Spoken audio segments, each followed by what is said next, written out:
Ադրբեջանը մի կողմից ներկայիս ղեկավարությունը լուրջ տնտեսական, ֆինանսական խնդիրների առջև կանգնած լինելով եւ նաեւ երկրի ներսում հասարակական, քաղաքական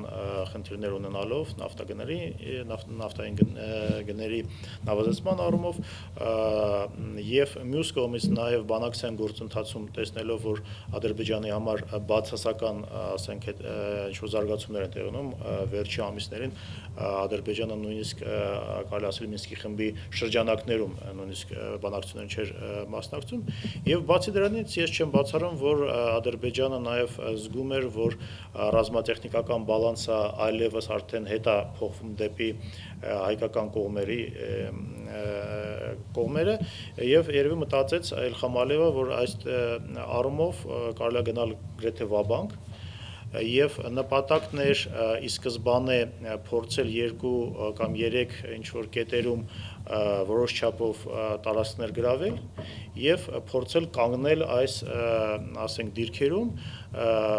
ինչպես որ մտածում էր Ադրբեջանի ղեկավարությունը, որակական նոր ինչ-որ իրավիճակ ստեղծել, նոր ինչ-որ ստատուս կվո ստեղծել, ցույց տալով, որ Ադրբեջանը ի վիճակի է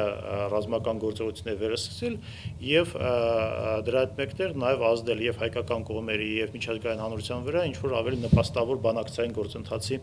առումով։ Ես չեմ կարծում, որ Ադրբեջանը պատրաստվում էր եւ նաեւ չեմ կարծում, որ այս պայն Ադրբեջանը ի վիճակի է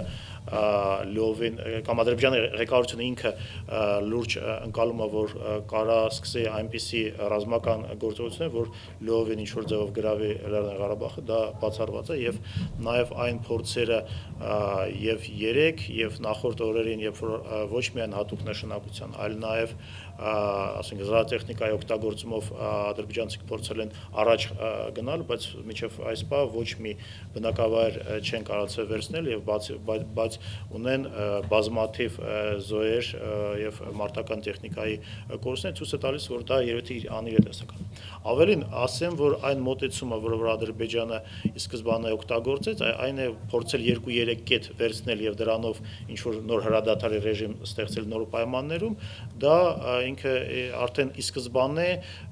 խնդիր ստեղծեց հենց Ադրբեջանը, որովհետեւ եթե Ադրբեջանը իսկապես ուզում էր վերցնել լայնամասշտաբ գործողությունները եւ լայնամասշտաբ պատերազմ սկսել եւ հաջողության հասնել, ապա ինքը պիտի աներ հակառակը, ինքը պիտի Լեռնային Ղարաբաղի եւ ամբողջ գծի լայնքով եւ նաեւ ներսում, այդ թվում նաեւ Ստեփանակերտը կամ որոշ այլ Լեռնային Ղարաբաղի բնակավայրները գնդակոծեն, բայց նրանք դրան չգնացին։ Ինչի պարզ է, որ առաջերտին փորձելով խուսափել պատասխան հարվածները, որովհետեւ հասկանալի է, որ հենց որ առաջի, ասենք, հարվածը լինի Ստեփանակերտին, ապա պատասխան հարվածները կլինեն Գյանջային եւ մնացած բոլոր այն մեծ քաղաքները, որոնք որ գտնվում են Լեռնային Ղարաբաղի պաշտպանության բանակի միջոցների կրակի տակ։